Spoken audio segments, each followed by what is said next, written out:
Good morning, good afternoon, or good evening, ladies and gentlemen. I'm your host, Habitual Line Crosser, and today, on this episode of USA versus the World, the country of... You know what? I'll let him do it. Oh, this is my moment. I am the Great China. See, when it's a map, I don't get in any trouble. Yes, ladies and gentlemen, you asked, and you shall receive. Unless, of course, it's the U.S. military in the 1990s, and then we don't ask and you don't tell. But first, do you suffer from erectile dysfunction? That sounds awful. I can't help you, and this is not an ad. All right, so I'm going to abbreviate the U.S. side of the house on this one because I did an in-depth breakdown, with the exception of the United States Navy, which we will be breaking down a whole lot more in this one because the Navy is a huge determining factor in this USA versus China. Anyone who knows me knows that I'm a huge advocate for everyday carry, but being a southpaw and being a little bit of a huskier guy, it's hard to find good athletic wear that I can move around in, be out in town, go to the gym, do whatever with my everyday carry. But what you guys didn't notice while I was bouncing around here and jumping, at a moment's notice, I have my firearm just in case things need to be dealt with and I need to protect myself or my family. That's why I want to talk about Arrowhead Tactical. Now, Arrowhead Tactical makes a just plethora of athletic wear for men and women in all different sizes and different styles. There's one for everybody there. They go into the science behind the way the waistband should be designed so that way you can conceal your weapon and move around comfortably. And for those of you who are like me, who happen to be a little bit on the huskier side and like to carry up front, yes, you can sit comfortably in this clothing. This athletic wear works with a whole bunch of different types of holsters and a bunch of different types of positions. And this is a full size. There's no substitution for ammunition. I don't write the rules. Accuracy through volume. So if you're interested in getting yourself some Arrowhead Tactical, go ahead and click on the link in the description of this video and check them out. Back to the show. So if you want to see the other video, I should have a thing somewhere around here where you can go watch the USA versus Iran, and I break down everything that we have in all these other categories. So up first, we have the PLA numbers, the People's Liberation Army of... I did it in the last video, fuck it. The Great China. China has the largest standing army in the world, coming in at 2,315,000 troops. That includes their Marines, their Navy. Their Navy has 240,000 people in it. The PLA Army, which is 2,035,000, and then of course 26,000 in their Air Force. So it's interesting. A lot of people say that the Chinese military just outnumbers the US military by a completely staggering amount. And as I looked at the numbers, it's not really the case. Combined US Army, Navy, Air Force, Marine Corps, Space Force, and Coast Guard, we have a combined 2,098,436 members of the U.S. military. Now, there are some people, we're going to call them dummy McDumdums, who have said that the United States military does not possess enough ammunition to deal with all the members of the Chinese military. And I don't think you fully understand how much ammo Uncle Sam has. The United States military, the military alone, purchases 1.5 billion rounds of ammunition every year. Now, this is not just 5.56 or 7.62. This also includes like missiles, rockets, artillery, fucking you name it. 1.5 billion. And I will admit, some of those munitions are capable of dealing with more than one threat at one given time. So up next, we're going to move on to their air power. Unlike the Iranian military, they actually have some of their own bombers, and they have a good number of them. The Xi'an H-6, which is one of their strategic bombers, they have over 209 of those. It doesn't say an exact number, it just says 209 plus. They have the Xi'an JH-7, which is a fighter bomber. They have 200 of those. So they have a good sized bomber fleet in the Chinese Air Force and then their Navy. They use them both. We do have a good number of bombers, but it's not that far off from one another. Up first, we have the Chengdu J-7. It is one of their fighters. They have 289 of those. They're ultimately a license-built MiG-21 variant. We don't need a MiG-21. We have a MiG-21 at home. We have the hold on. I got this. Shenyang. That one, there was just, the Yang fucked me up. The Shenyang J-8. That is an interceptor. 50 of those. Our old friends from Russia has supplied them with some Sukhoi Su-27s. They have 50 of those. They also have some Sukhoi Su-30s, which they have 97 of those. And then the Sukhoi Su-35s, they have 24 of those. Unlike Iran, who had those on order, they actually have Su-35s. They got Chengdu J-10s, which is pretty much their equivalent to the F-16. It is their multi-role fighter, and it is kind of a workhorse for them, and you'll see by the numbers that they have 588 of those. They have the Shenyang J-11, which is another air superiority fighter. They have 245 of those, but ultimately, that's just another license-built, copy and paste. We made this is ours, of a Sukhoi Su-27. Stop copying me. Stop copying me. Stop it! Then they have the Shenyang J-16, which is a strike fighter. They have 280 of those. That is a complete redesign with all completely different new internals and everything like that. Like, that is their own design. You're going to notice that there's a bit of a trend here when it comes to China, because a lot of their stuff is either A, reverse engineered, or B, modified. They are starting to build a lot of their own things, not as much as like the US has. Up next, we have their fucking coup de grace, their answer to the kid, which is not going to go over well with him. That is the Chengdu J-20. That is their stealth multi-role fighter. They have over 210 of those. So yes, they outnumber the kid. That just sounds like a target-rich environment to me. It's a wonder they never gave you to the Marine Corps. You know, there's still time. No. Has anyone ever told you you suck?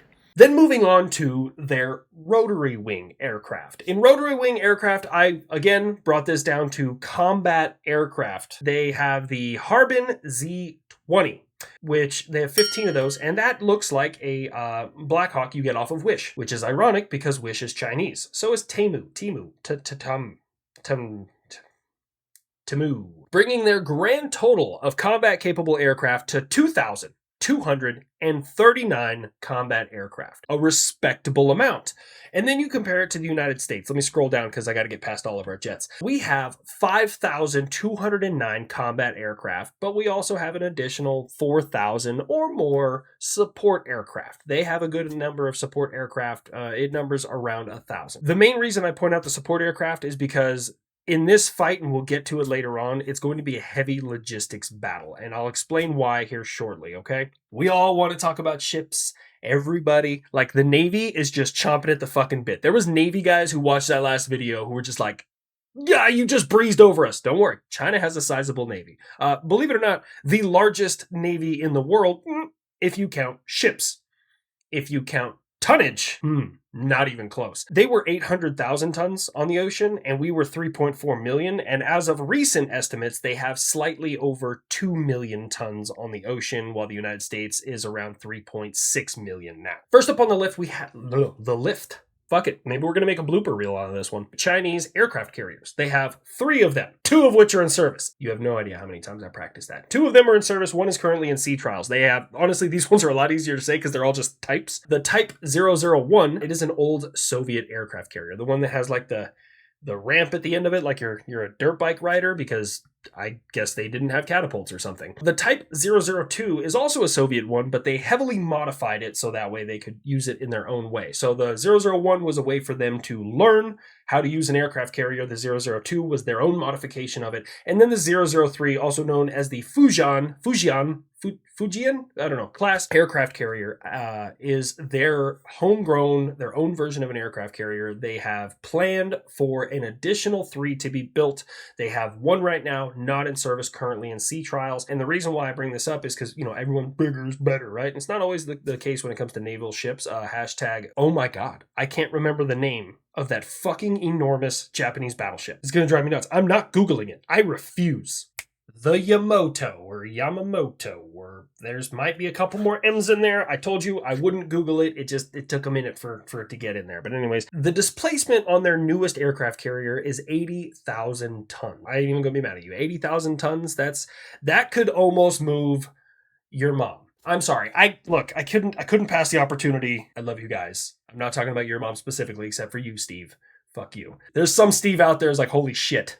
What did I do? Then we move on to their subs. They have 7 ballistic missile submarines. Those are the Type 94, nuclear-powered, very capable submarines. They have 9 nuclear attack subs, nuclear attack sub just means it's an attack sub that runs off of a nuclear power plant. Like, that's how it generates power. Diesel, which they have a lot of diesel. They have conventional attack subs, which are diesel. They have 45 of those.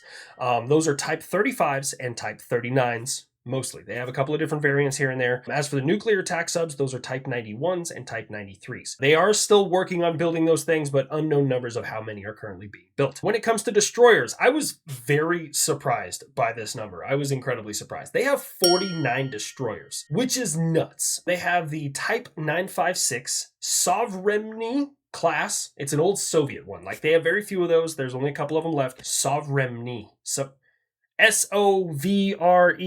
Sovremny. Then they have the Type 55, which is their newest. Their absolute newest destroyer that they have. That's their stealth. That is the Renhai class. But I will say that the majority of their older destroyers, which are like not the Type 55, their air defense system and their missiles are based entirely off of the S-300 Russian air defense system. And we all know how good that one works.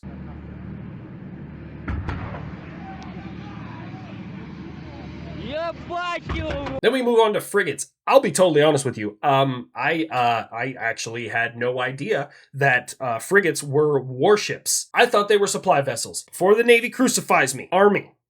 Not Navy. Air Defender. We're like the special forces. Mongoloids with missiles. That's what we are. We're the smartest dumb people you'll ever meet in your goddamn life. I can teach you guys radar theory, but I don't know how to do long division. That's my life. When it comes to frigates, they have 42 of those. Some of the Type 53, those are their older models, the Type 53s, but most of their arsenal of frigates is Type 54s, which introduce the VLS. So instead of doing regular rockets, regular like missile tubes and shit, they use the vertical launch system that is similar to the Arleigh class destroyer and the Ticonderoga class cruiser. Fun fact, I am aware of this. A couple of you told me, but I was aware of it long before you told me. The US just successfully launched a Patriot Pack 3 MSE. PAC stands for Patriot Advanced Capability version 3, and MSE stands for Missile Segment Enhancement, and they successfully fired one of those with a successful intercept out of the vertical launch system on board an Arleigh class destroyer. We just be mixing shit together, man. Most of them are the Type 54. Some of them are still the Type 53. Corvettes.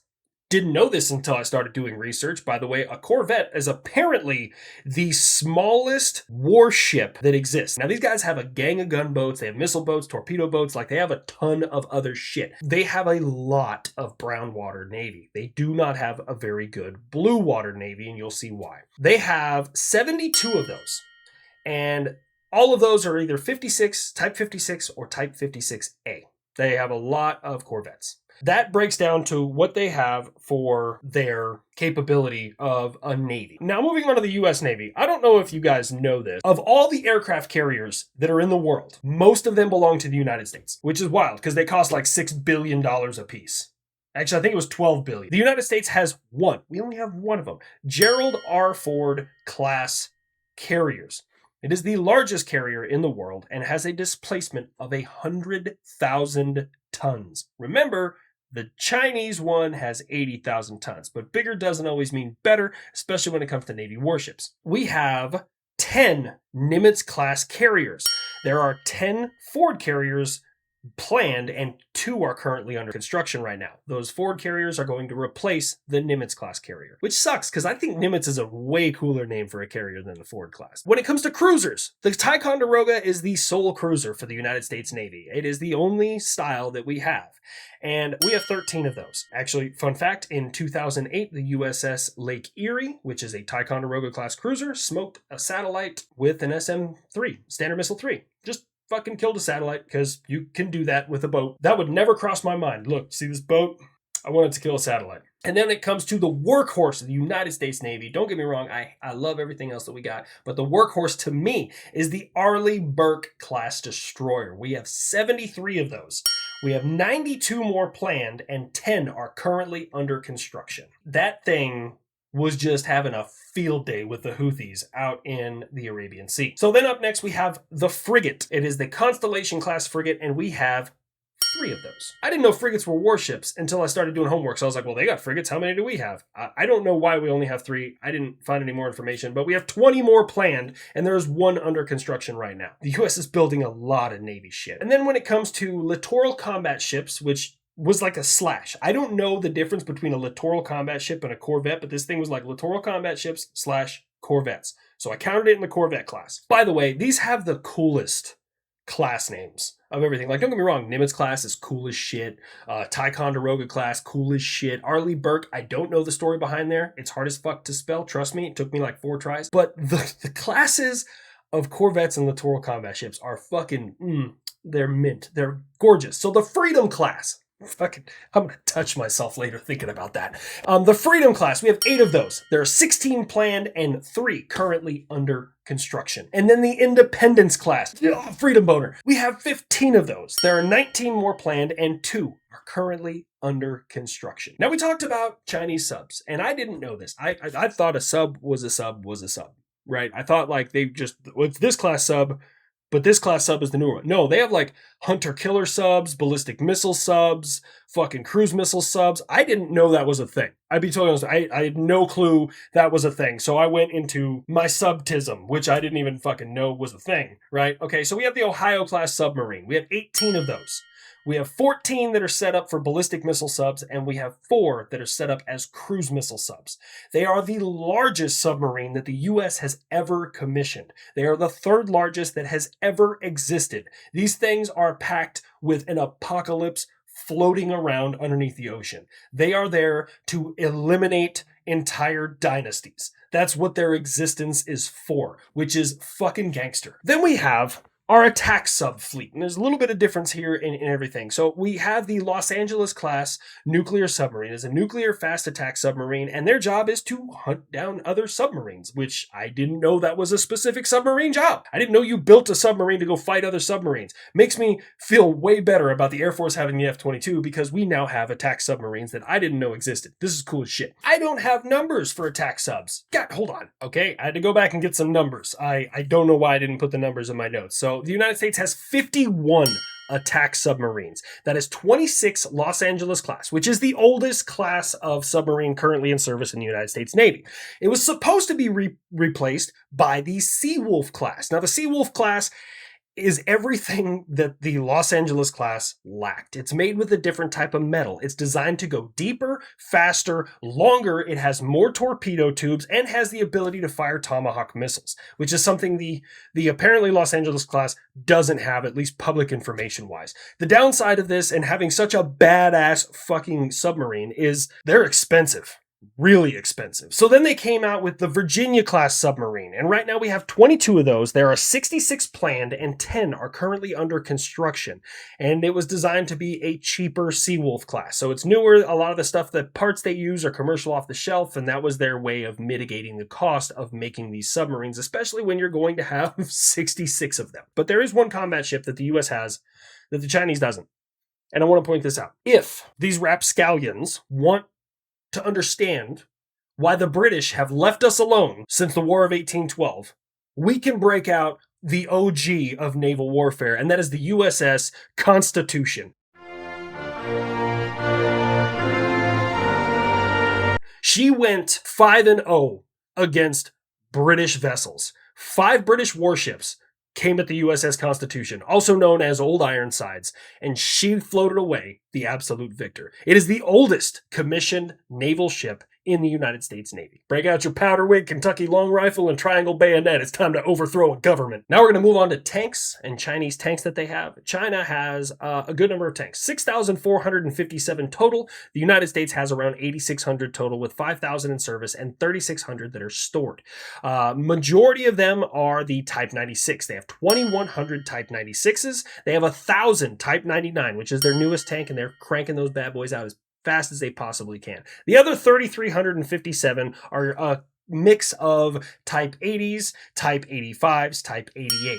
Now missiles, holy Santa Claus shit. I went into the weeds on missiles that they have. They have a lot of them.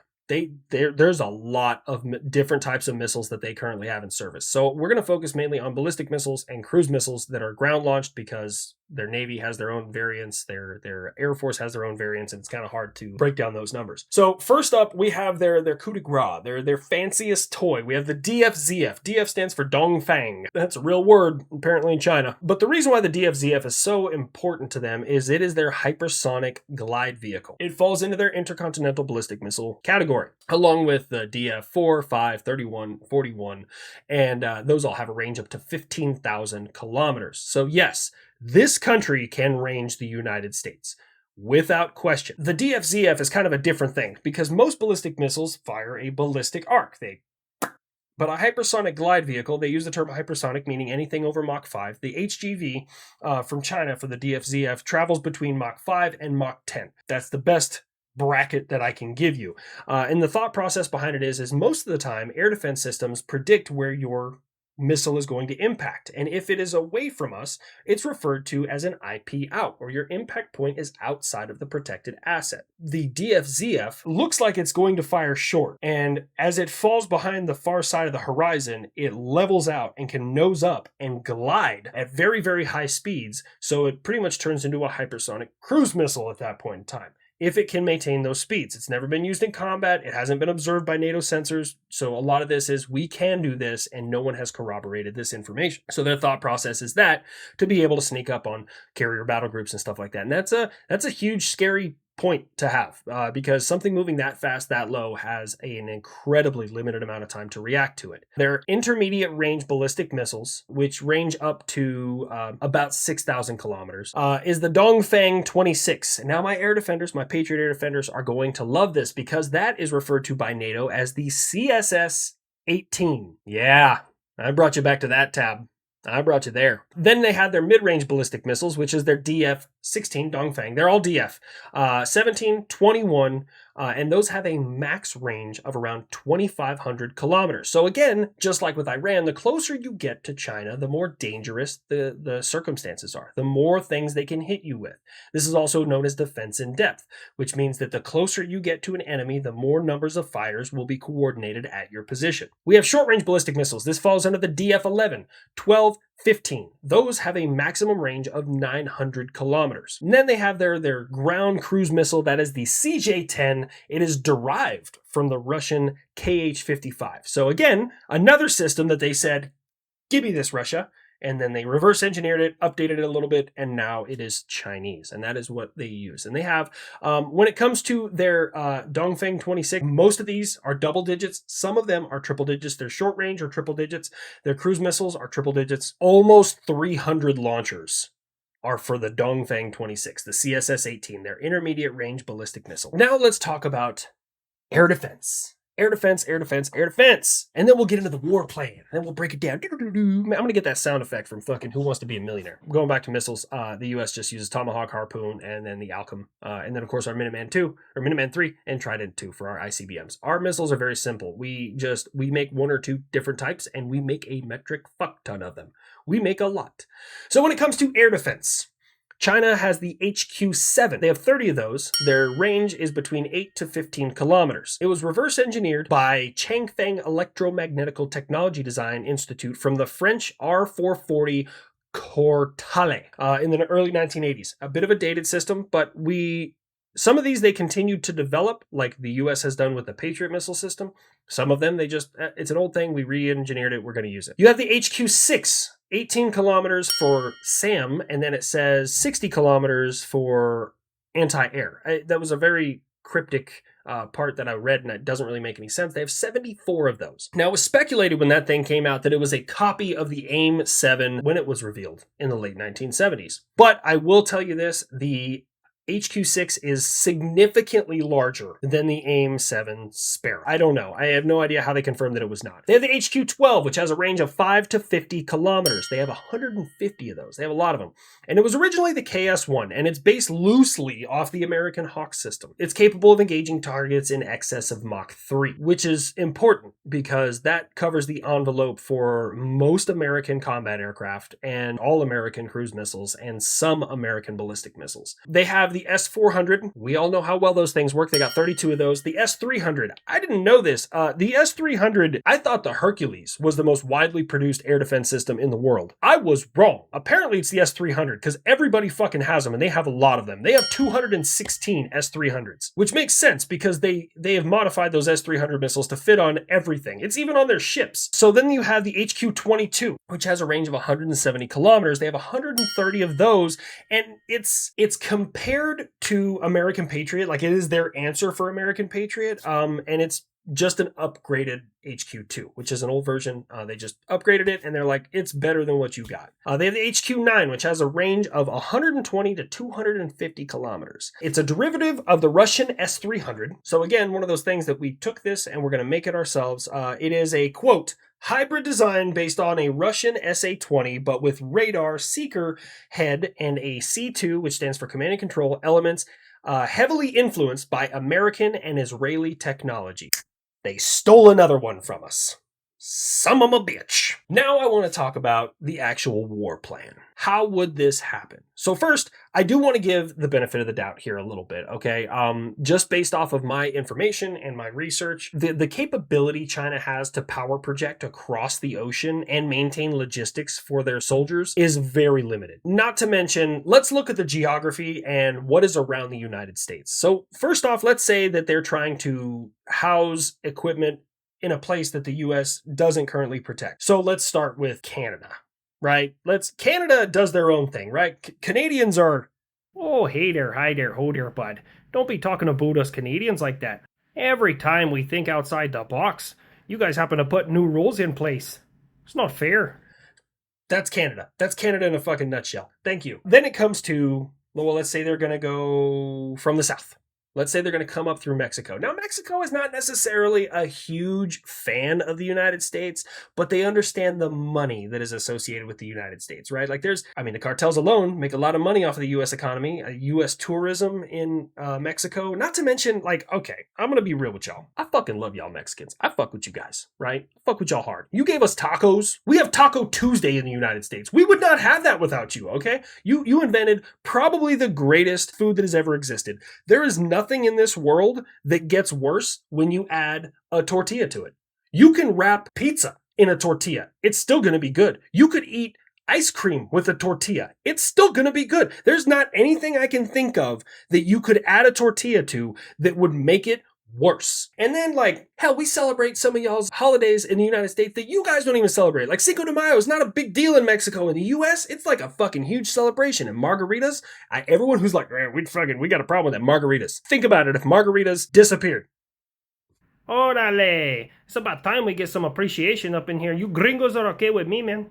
That's what I'm talking about. That's going to be big no-nos from both of those. So let's say, can they power project across the United States? Coming across the Pacific, maintaining that logistics infrastructure, it wouldn't be a hard tell. Just based off of the capabilities and what you weigh here. Don't get me wrong, I always love a good underdog story, but 3 carriers versus 11, that number of subs versus our number of subs, that number of ships versus our number of ships, it's not really a contest. The U.S. Navy is a huge deciding factor in this entire battle. So even if you did make landfall, let's say California, you made landfall in California, it's not going to go very well for you. I'm sorry. I would love to give you the benefit of the doubt, but the amount of Americans who, the hardest part for the general public at that point in time is pretending they're not excited. I'm going to just put that as easy as I can for you. We got our own problems, but if you give us a reason to put our problems aside and be on the same team, I would not under any circumstances recommend being on the receiving end of that. We build monster trucks. We build tanks, just for no reason. We just do it because we can. Aside from the serious logistic problem, I don't think moving into the United States would be a very good idea. So I do want to move over to, let's say, a potential US invasion. Now, this is going to be heavily dictated by if. This is also my own breakdown of what I think might happen. Remember, for these breakdowns, no one else is participating. That means no Russia, no North Korea, no Vietnam, no Kyrgyzstan, no Nepal, no India, no Pakistan, none of that. This is all just mono e mono. And I will say that American forces are only going to move across friendly, and that's kind of a loose term, to American nations. The same thing with China. So I think the best course of action, the first part of this is not a huge if. The US Navy has to cripple the Chinese Navy. And I'm talking complete and utter annihilation. They shouldn't even be able to get out there in a fucking rowboat. When you are done with them, they're not going to be like Jack from Titanic floating on a plank of wood. You need to sink everything. Scorched earth. Why is that important? Because they would have no ability to resupply from the ocean with no naval support. Okay, the next part of this, I would say the US Army would probably come in through Kyrgyzstan, which is kind of like they're cool with us. Same thing with Kazakhstan. Oh, you see, I love the US of A very much. I came there and find my wife Pamela. A great success. I don't know how I got away with that, but I just did. The US Army probably, mostly, and the Air Force would move in through Kyrgyzstan or Kazakhstan, skirt the edge of Russia right there, keep the Chinese at bay, move across Mongolia, and then cut them off right on the other side so that they had no access to Russia or North Korea. And this is important for another reason that we're getting into. This is why this battle plan would have to work. Now, keep in mind the Chinese have spent a lot of money on missiles. So that right there, where the U.S. is at between North Korea, Russia, and China, is going to be the center of the highest casualties and the most fighting. That is going to be the most dangerous area to be in this entire fight because you have to hold the line. They're going to be throwing everything they have at you. You're close enough to Chinese infrastructure, you're close enough to their major cities, and yet you have cut off one of their access routes to one of their allies. That is going to be an absolute bloodbath. Chinese have also spent a lot on cyber. This is all potentially based off of us maintaining a level of cybersecurity. And some systems we have, some systems we haven't. The Chinese have spent a lot of money on their cyber division, as has the United States military. So for this, it's really hard for me to judge what you would go after with cyber, because I know that they would both be attacking infrastructure. Now, attacking American infrastructure for the Chinese is more of an inconvenience. Attacking Chinese infrastructure for the United States is more of a necessity. I'm trying to get to something. I'm building up to something so you guys understand where my brain is at. The U.S. Army will also go on the other side of Mongolia and cut off their access to Russia and Kazakhstan there. That is what the U.S. Army's job is going to be. Now, the Marine Corps has a really, really rough time at this because, again, I'm throwing them right in the shit. And this is where I would use the Marine Corps with their ability to adapt and amphibious maneuvers very, very fluidly. Is on the South China Sea, I would have them make landfall, and cut off their access to Laos, to Vietnam, that whole area. And again, this is important for a reason. Now, you might think, well, what about the mountains? Through the mountains, you have Nepal, you have India, not necessarily the most friendly places to the Chinese, but we'll leave it there. So now, circumstantially, big if, there's a lot of Chinese in the way of this happening. This is a huge if. If you are able to get all of these units in place like that, you do not attack anymore. It's simple war theory that you lose more soldiers in attacking than you do defending. That's just known throughout the world of combat. So if you are going to lose more soldiers in attacking, you need to let the enemy attack as much as possible. You need to get in as quickly as you can and get in places. The Chinese have a huge military, outnumbering the US by around 300,000. Not to mention, they are one of the most populous nations in the world. I believe India has the title now. China had it last year. They bounce back and forth. So there is billions of people in China, and they have no issue conscripting those individuals. Why is it important that we get those units in those locations and maintain that line and do not let that line break? Well, here's the thing. Anyone who has ever planned any military operation ever will tell you a military runs on their stomach. Logistics wins wars, and I hate to say that, but it's the absolute undeniable truth. From those positions, we can resupply our own, we can airdrop supplies, we can get everything we need to support those units. But we have circumstantially cut China off from the rest of the world. China is a heavily importing nation. They need to import almost everything. But you know what eliminates a military faster than any weapon known to man? Famine. You just have to cut off their supply from all areas. And honestly, they will probably solve the problem for you. It is not a nice way to wage war. It is not a polite way to wage war.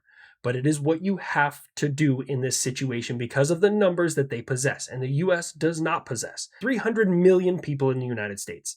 We are outnumbered heavily by the Chinese. So getting into those positions and holding those lines as long as humanly possible is going to give us a battle of attrition advantage. Now, if China is able to punch a hole through just one of those, they will be able to supply most of their military. Now you think, well, why didn't I block the mountains? The amount of supply an army like that would need couldn't come through the mountains. You could fly it in, but air defense systems are going to be covering you the entire way. Leaving the mountains there doesn't really, I mean, we're using it to our advantage. Would the Chinese eventually hide in the mountains? Yes. And after, everything was said and done, we would have to go hunt them out of there. But cutting off all avenues of potential resupply is going to be vital in winning this, because all they have to do is punch through one. We have to secure 4 different locations. They have to punch through one to keep that fight going almost indefinitely. And they have more bodies to throw at the problem. They may not have as much equipment, but they have a lot more bodies to throw at this problem. So this one, it's a toss-up. Like as I was digging through this, it's really a toss-up. I know for a fact the US Navy could absolutely fucking annihilate the Chinese Navy. The benefit of the US being in that power projection capability, we're an expeditionary military, is if we do start losing, what do? Well, either A, we can resupply and counterattack, or B, we can pull our troops away and regroup. It's easy to conscript soldiers. It's hard to get equipment. So we can pull ourselves away, and yeah, they have the ability to hit us, but we have the ability to shoot down their stuff. So they don't have the ability to power project and come all the way to the United States. Yeah, some of their subs could get in and maybe do some damage, but if we're in an all-out war, we're going to be protecting ourselves as much as humanly possible. Worst case, we would have to pull back, regroup, and think of a new strategy. But I think that if we were able to instill those positions and lock in those positions and survive, we could take the dub.